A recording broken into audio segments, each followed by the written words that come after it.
Hey, what's up, you guys? It's Matt. I thought it would be fun to record a video talking about series to read if you're a fan of The Wheel of Time and would like to read something a little bit similar. And so I came up with three series that I think kind of capture the Wheel of Time in different aspects. The first one I want to talk about is The Emperor's Blades by Brian Stapley. It's the first book in a trilogy, and along with that, there is a prequel called Skullsworn, which is actually my favorite because it's about assassins, and I love assassins. And the way it talks about death is fantastic. Perfect. So here's the first book in the Chronicles of the Unhewn Throne by Brian Stapley. This book, and here's the prequel Skullsworn, which I love so much because of the way it talks about death and its kind of beauty. Anyway, so these books take place in a world that feels a little bit refreshing because it's not just your standard Western European white folks everywhere kind of fantasy that we're used to. And it's more of a maybe Oriental / Near Eastern setting. The world is very large. The book takes place on two continents with a bit of a narrow bridge between them, which is something that it has in common with one of my next recommendations. But this book features three characters. There's Caden, Valen, and Adair, something like that. And they are the children of the Emperor, who's recently been murdered in the capital, and it seems like there's a little bit of a conspiracy surrounding him. The daughter, Adair, she is now the Minister of Finance in the capital, and she has to deal with political intrigue and figuring out what went wrong with her father. And the other two characters, Valen and Caden, are in different parts of the world. Caden is in this backwater monastery training his body and mind to access this kind of mental state that gives him a certain kind of power and allows him to resist the influence of a kind of mythical race that most believe are dead, but that play an influence in the series. The other son, Valen, he is training to become a Ketrel, which are a very elite group of warriors that train on this island. They patrol the Empire on gigantic birds, kestrels to be specific, and the birds are ridden by 5-man teams with kind of like a captain, a demolitions expert, marksman, etc. And Valen is training to become one of them. The book, despite taking place in a very large world, is kind of small in scope in the beginning, but things just get larger and larger as the series goes on. The things that kind of remind me of the Wheel of Time are we kind of have mindless hordes of what I kind of associate with Trollocs. We also have these kind of like dark friends / chosen thing going on with the mythical race that most believe are dead. They're kind of running the show from behind the scenes, but there are very few of them left. Despite their long lives, they were hunted into extinction, or near extinction, a long time ago. Another aspect of the book that I really like is the gods. The gods, as we go through the story, become kind of tangible characters in this world that have their own role, and it's really nice to see. I love when gods take actual action within a story rather than just being an idea. Also, the covers are gorgeous. This is a Flaptraps cover. I think his name is Richard Armitage, if I remember correctly. But you can find him on Instagram at Flaptraps. I love his work. He does some of the best covers along with Daniel DeSantos and Mark Simonetti. The series is really epic in the end. It delivers some fantastic character development, really clever kind of political intrigue and politics, absolutely fantastic battle scenes, and a kind of cool magic system. And I think that a lot of you should check it out because I don't think it's mentioned on BookTube anywhere near as much as it should be. It's a really great series and it's very easy to read. That's something that I think is really important in the Wheel of Time is it's very accessible. I think that younger readers would have a really easy time picking up the Wheel of Time despite its really massive world. The writing style is just super easy to fly through.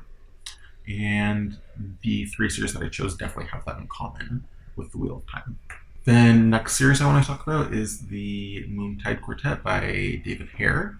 This takes place in a world with two continents. There's kind of a European continent and a Middle Eastern continent. And again, they're connected by a very narrow bridge. What's interesting about this world, though, is that a couple hundred years ago, there was a man named Coronis, something like that.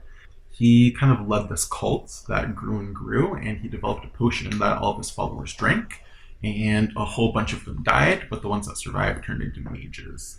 And a lot of these kind of ascendant level mages are still alive all this time later. The rest of the mages in this world can tie their bloodlines back to these original founding mages. But anyway, there was a man named Antonin Miros, and he was one of these original mages. And he built this bridge that connects these two continents, but it is under the waves, and it only rises every 12 years for a brief period of time. And during this period of time, the Western continent launches a massive crusade into the Eastern continent. Something really great about this series is that the magic system is very, very fully realized. It is broken down into, like I said, the different levels, the blood purity, and then it's broken down into all these different categories. So you can be an elemental mage, necromancer, a mind mage, etc. And all of these different categories are broken down even more into very specific types of magic. And so all of these mages in the series are very, very cool in what they can do, and there's a whole lot of variety, which I really like. Anyway, the premise for the first book is that the recipe for the potion that created the Ascendant Mages way back in the day is actually still around, but it has been hidden. And it is hidden in this kind of like tube that has a cipher on it. And it's recently been discovered that this is still in existence. And the church, which plays a really big role in the series, wants its hands on it. And so they send people after it. And that is kind of one of the large conflicts in the series, is the people trying to get their hands on this recipe to create Ascendant level mages again. And along with that, there's the whole Crusade storyline, which is also very important and is very, very cool. Again, the series is super accessible for readers. It's super easy to fly through in terms of the writing style. The magic system is totally explained, which I like. It's a pretty hard magic system. And the sheer scope of the world feels a bit like Wheel of Time. And I like that we got all these different cultures. And the last series I want to talk about is A Pattern of Light and Shadow by Melissa Macphail.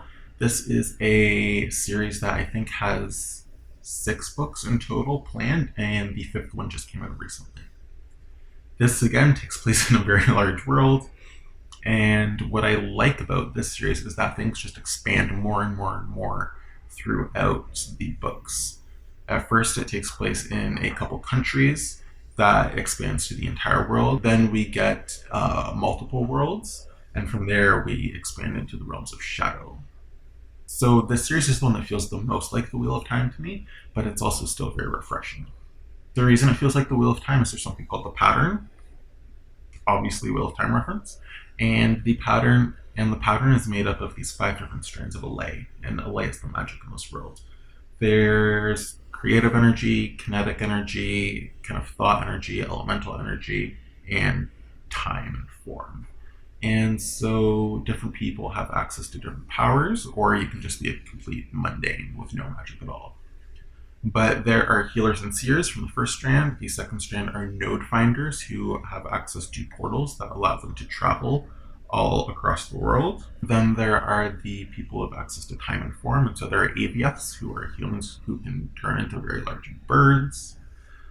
There are also assassins who have access to time, and it allows them to skip forward or backwards a couple seconds in time. And then we have truth readers, and they are people who are incapable of lying, and they're able to obviously read the truth, as well as actually delve into people's minds to create blocks and review their memories and things like that. And finally, we have the 5th strand, and those are adepts, and they have access to elemental magic, and they're kind of the most powerful in this world. They are able to weave patterns, and these patterns are in their minds, and they're able to kind of draw this pattern in their head and tie the elemental forces of the world into kind of doing their bidding. The battle scenes in this series are actually my favorite because of the magic system. I really, really like it. But yeah, this is the one that feels the most like the Wheel of Time, because we have so many different characters, and they're all in different parts of the world, but then they'll come together, kind of pair off differently and go their separate ways.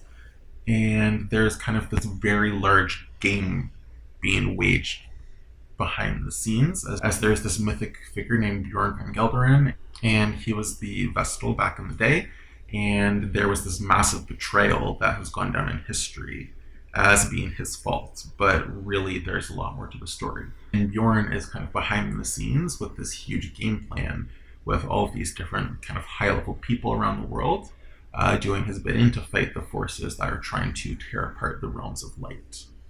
There are these evil beings, and they live outside of the realms of light, and they devour stars. But in order to actually tear apart the realms of light, they have to take kind of human form and enter the world.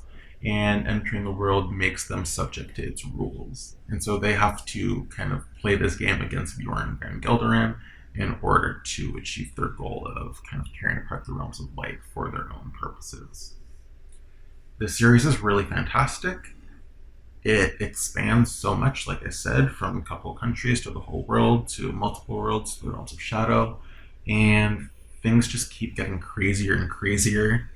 Melissa Macphail was actually self-published. I think she self-published the first one or two books before they got picked up by an actual publisher, if I remember correctly.